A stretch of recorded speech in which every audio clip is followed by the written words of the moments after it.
that the winner of this year's award is Mr. Jim Boese.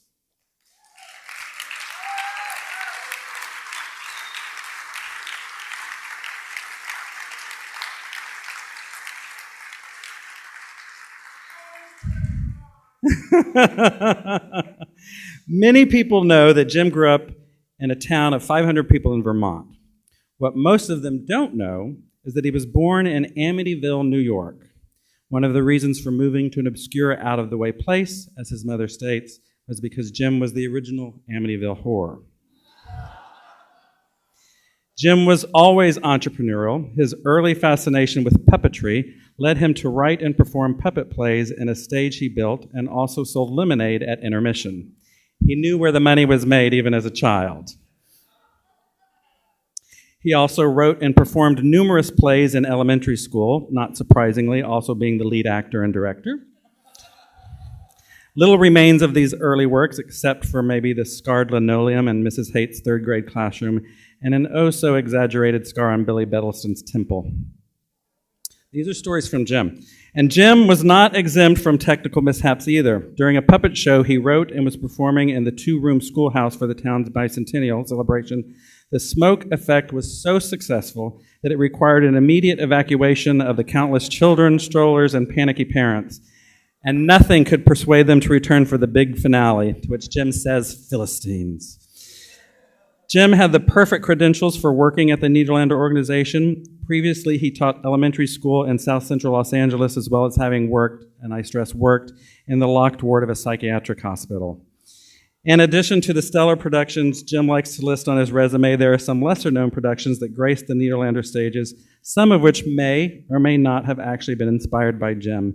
These include Crybaby, Scandalous, Hands on a Hard Body, and The Blonde and the Thunderbird.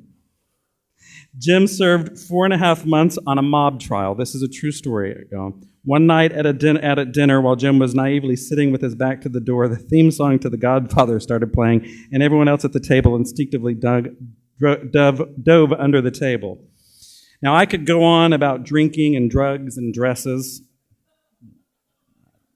These words, oh, you know what? Hell, it's an LHAT conference. No one's going to care about that. So what I'd like to do instead, when we give out this award, we actually go to previous winners to be the jury or the panelists to decide who's going to win the award. It was terribly difficult to put a panel together this year because so many of the previous recipients of this award wrote letters of recommendation for Jim's nomination. So then the next step was to go to previous past board presidents to see if they would sit on the jury panel.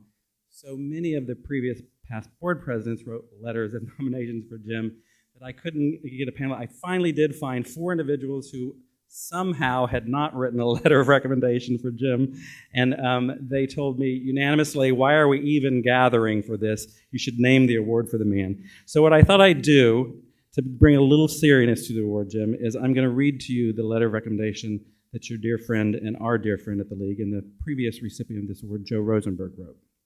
So this is Joe's letter. "It is with pride that I write this letter of support for Jim Boese, being considered for LHAT's outstanding individual contribution to 2015 award. When Jim joined the League in 2002, ? He wasn't quite sure. Many LHAT members felt that the League had arrived because someone famous had become a member. Jim was held on a pedestal, and rightfully so, because his reputation as vice president of the Nederlander organization. Jim's first LHAT conference was in Miami, and it was quite obvious to me how deeply his colleagues respected him. The first time I got to know Jim was during the League's fabled trip to Cuba. As I had dinner with him, I realized what a special person Jim was, well beyond his work with Nederlander. When Jim began working with the Nederlanders, it was an organization which owned and operated many historic theaters across the U.S. and Canada and the U.K., and yet had the reputation of not spending resources on the maintenance and restoration of its properties. Jim was very, very instrumental in getting the Nederlanders to change their way of thinking and to start caring about and spending money on their architectural treasures. Jim successfully led the Nederlanders to becoming one of the leaders in renovating and restoring historic theaters. Jim has directly overseen the restoration of at least 5 historic Broadway theaters, the Brooks Atkinson, the Lunt Fontaine, the Palace, the Neil Simon, and the Nederlander. He has also been influential on the restorations of theaters outside of New York, including Hollywood's Pantages, Chicago's Oriental, San Francisco's Orpheum, and London's Aldwych, among others. After Jim joined LHAT, his combination of gentleness, kindness, organizational skills, ability to foster inclusivity between people of desperate opinions, dedication towards historic theaters brought him into what was probably the fastest trajectory in the League's history from new member to board member to LHAT president. As a member of the League, Jim has been very helpful in bringing in new members who over the years have helped the League immeasurably, financially, and in many other ways. Jim was absolutely selfless with the amount of time he spent with his presidential duties and obligations. He went far beyond the call of duty in getting, including emotionally, involved with the LHAT members, board, and staff. Jim, being the special person he is, has been the only board president to show his emotions and cry in front of a board meeting. I don't remember the circumstances, but I do remember how that moment brought home to the board members what a very unique person Jim is. Even while Jim was going through a very trying period in his life, with many very important losses occurring in a very short period of time, Jim continued to be at the service of the League and to the historic theater movement. The League of Historic American Theaters would not be the organization it is today without the years Jim was at its helm. The historic theater movement would not be where it is today without Jim's work with the Nederlander organization and with LHAT. The number of people who have sat in, have enjoyed the benefits of, theaters which have been renovated by Jim is in the millions. Jim has been directly and indirectly one of the leaders of the historic theater movement. I hope you will consider Jim for the LHAT's 2015 Outstanding Individual Contribution. Sincerely, Joe Rosenberg, 2006 Honorary Outstanding Individual. It is with great pride and pleasure and joy and everything else that goes in with recognizing a friend like Jim to introduce all of you once again to our dear friend and the winner of this year's award, Mr. Jim Boese.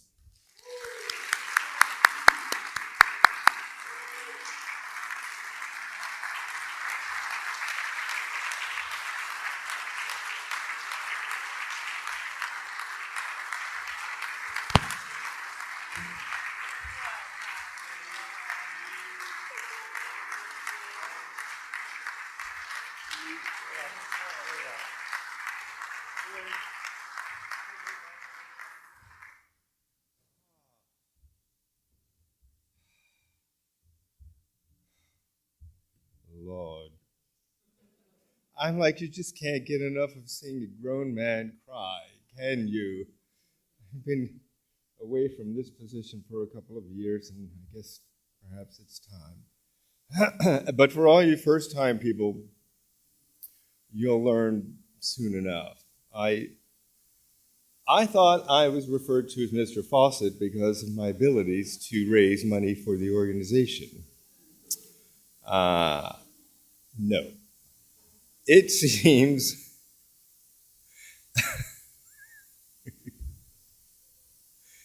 I have a very different rep. So just to get it out of the way, for you newcomers, during the conference, somebody's going to bet you how many words is it going to take to get Jim to cry. And I'll tell you right now, save your money, buy raffle tickets, because the answer is 5. Hey, Jim, remember the time? I do. That was so great. I love you guys. Vince just said, check, please. Anyway. Gosh, I still think of myself as the new kid here, even though I'm realizing that this is now my 15th conference since that July in New York City in 2001. But this is one of the special things about LHAT and its members and this conference. Every gathering is like the first day of school. We're in a new place with new people, new ideas, new problems, new solutions. And the best part is, we're all welcome. There's no clique that shuns you. You won't be sitting alone at lunchtime. There's no fear of being penalized or going to detention unless you don't buy a raffle ticket. So here we are. We're on the cusp of our first day of school. And yet at the same time, I do remember those 15 conferences and those 15 years. Time does pass. Accumulated experiences over time becomes history. And we are, after all, the League of Historic American Theaters. And ideally, accumulated experiences will bring wisdom. And really, hopefully, wisdom without ego. So that our accumulated wisdom gives us a stable foundation to look upon things in a new way. To recognize the ever-changing world in which we live in, the changing habits, the changing tastes, the changing mores in each of our communities. But it's not sufficient that it just be individual accumulation of experiences. For what would we be without the accumulation of shared experiences?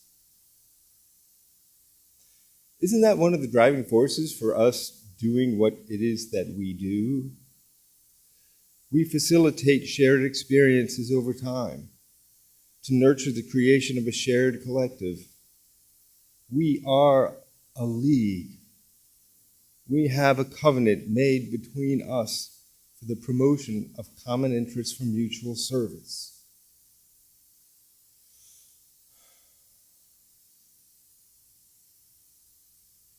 Some of the best moments of my life have been spent with people in this room.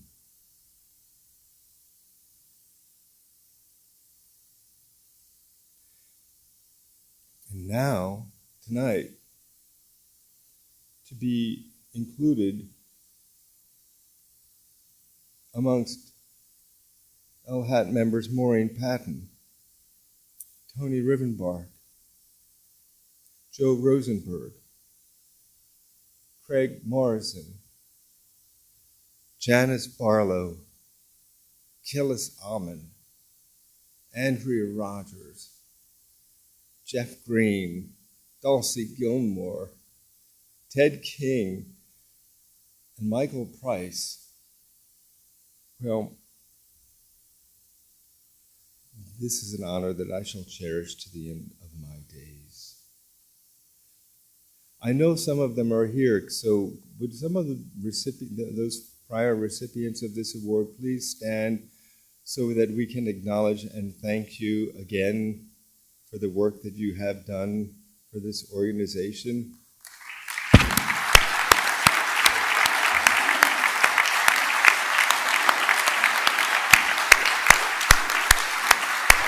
Because these folks, ladies and gentlemen, they represent the very best of the heart, the soul, the knowledge, the passion, and the tenacity that makes this organization so dear.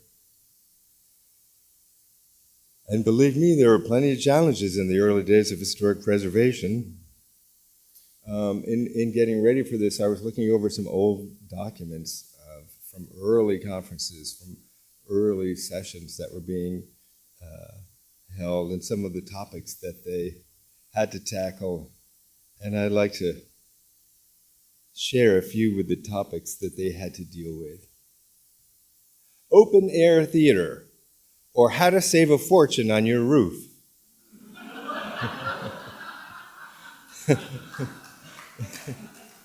The art of the get without the give.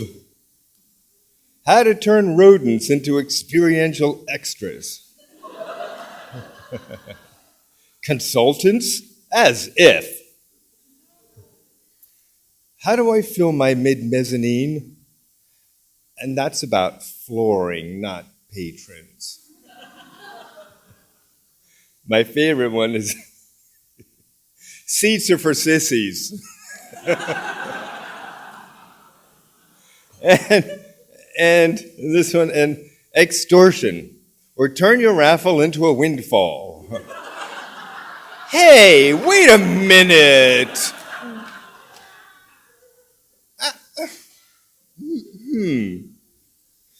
Anyway, listen, anybody who's been a recipient of an award such as this, or who has worked with somebody receiving such an award, knows that it's a result of hard work by many, many people. The countless board members who gave immeasurable time and resources to further the aspirations of this membership. The staff of LHAT, particularly JP, and Colleen, and Tisha, who always had at the ready an extra mile to run for us. And it was a blessing having the guidance and counsel of two of the finest executive directors I have met and worked with, Fran Holden and Ken Stein. Each has a well of skill sets and knowledge that were and are exactly what was and is needed at the time, and we are all the better for it.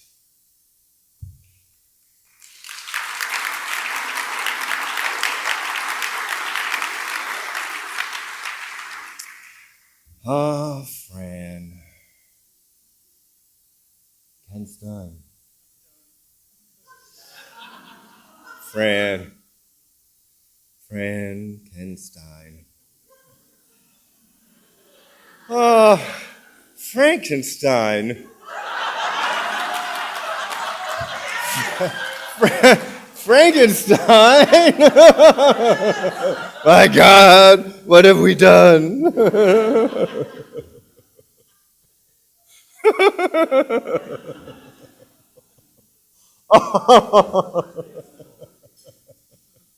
Oh, now you're going to get picked on because your name.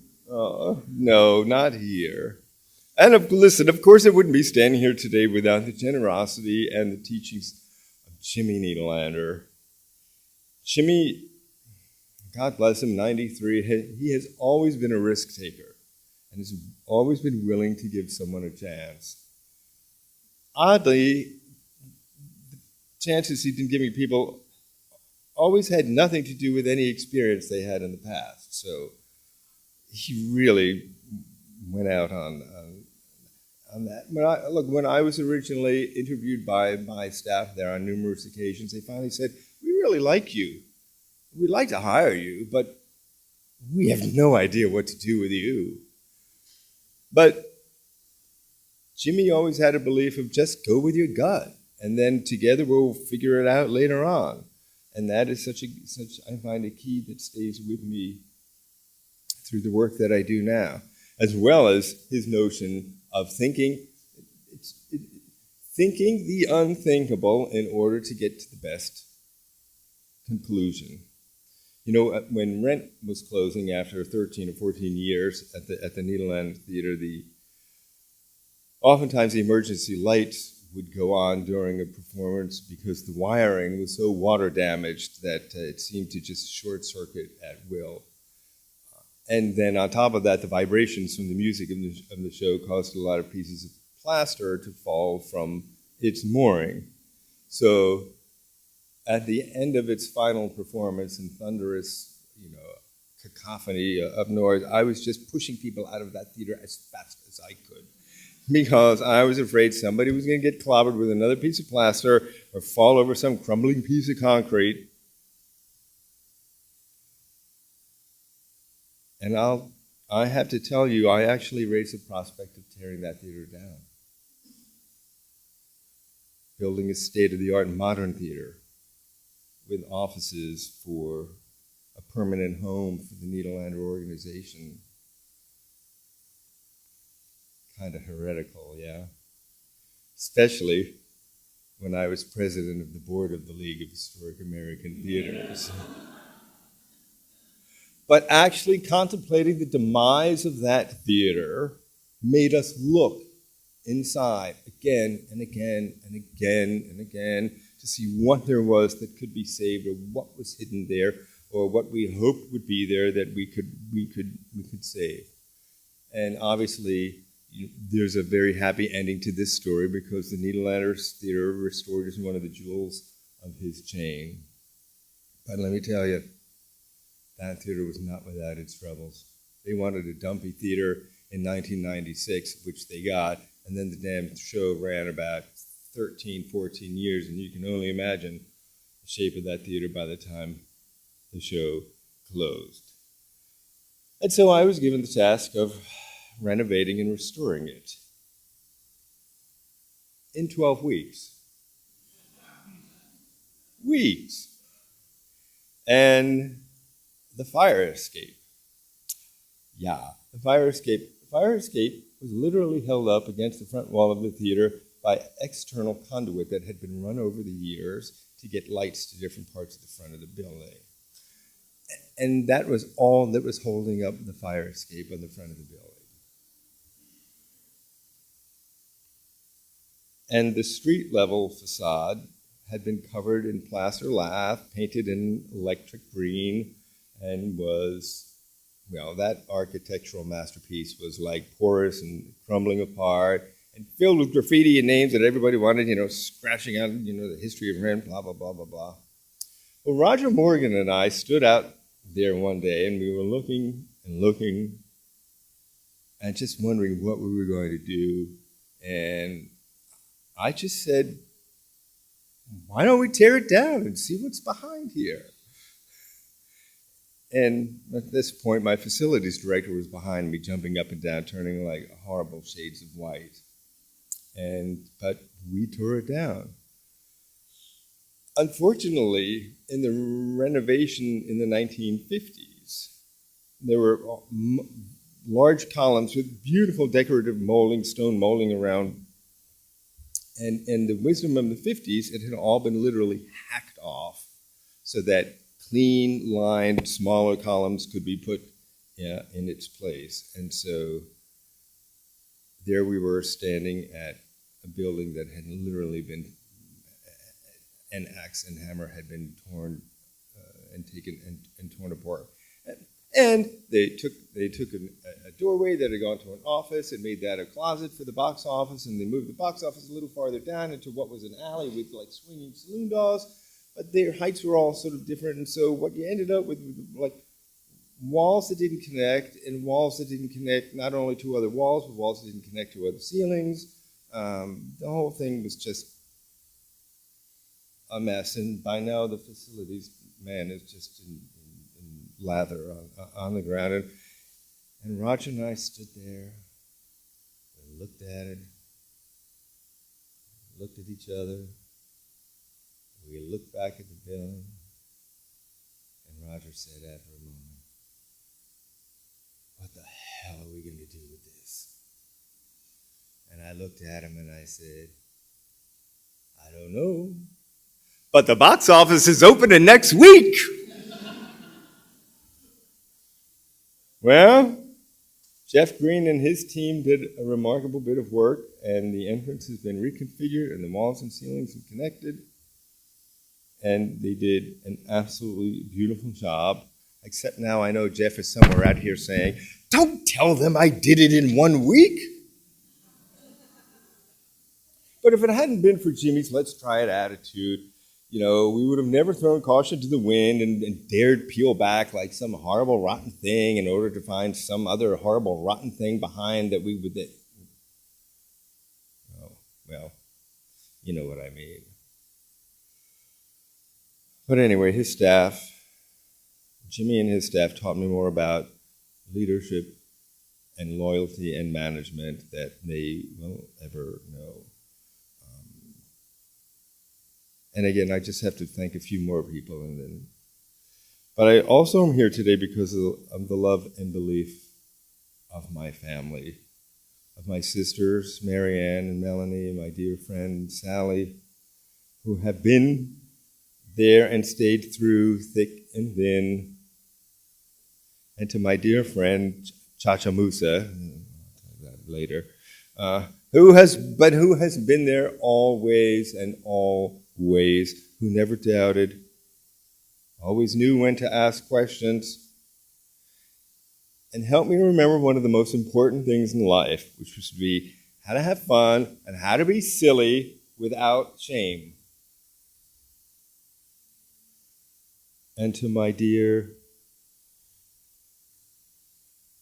mom, whose strengths and beliefs I still aspire to this day,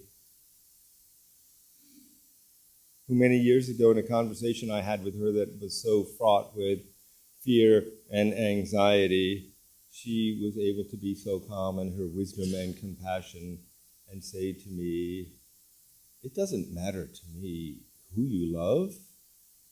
What matters to me is knowing that you have the capacity to love." And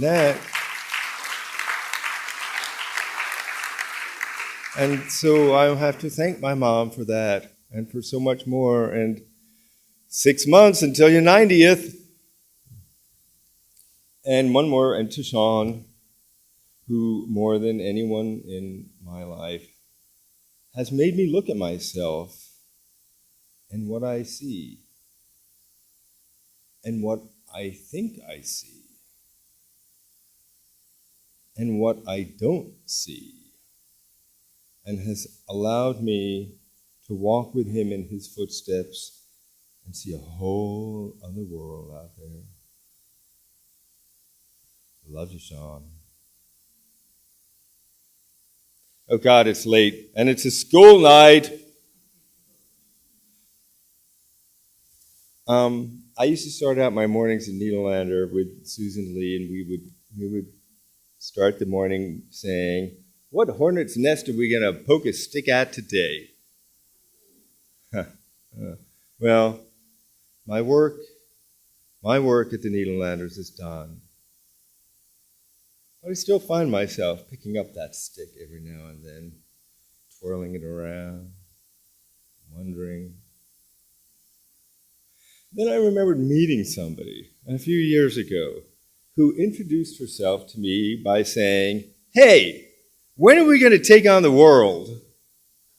And I thought, she seems like one of those nest pokey type of people. And not just that, she's probably the kind that builds and brings with her a new and improved hive for all those homeless hornets. So I was inspired to hitting the road again. She and I, pokety-poked sticks at the ready, but in a caring and nurturing way.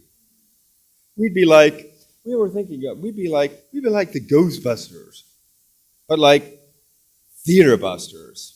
And then we thought, oh my God, that's like a horrible name to describe us, especially with this group. Or theater, something like theater or Ghostlight Busters or something to that. No, it still was too like bustery, you know. Where's the care? Where's the nurturing? Theater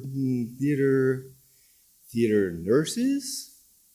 Well, that's probably not the best choice to go with either. But theater doctors. Yeah, theater doctors. And after all, a lot of people in this room can attest that Margaret and I both have great bedside manners. And so, Margaret Lake, when are we going to take on the world? The when is now. Now is when we lead, searching for the how. How do we see through the minutiae of specialization, and how do we bridge the languages each one creates? How do we balance integrity of space with real life changes in social habits and our notions of experiential entertainment? What happens when tradition becomes mere replication of artifact? How will we facilitate new forms of experiences and communication with a society that is becoming farther and farther removed from direct contact with the natural world? How fortunate we are to work in a field that so many aspire to and that inspires so many. What a wonderful world. This is for you, Greg. With my deepest thanks and appreciation to all of you and this wonderful organization. And please, please, if there's anything you take of this, remember, don't ever postpone joy.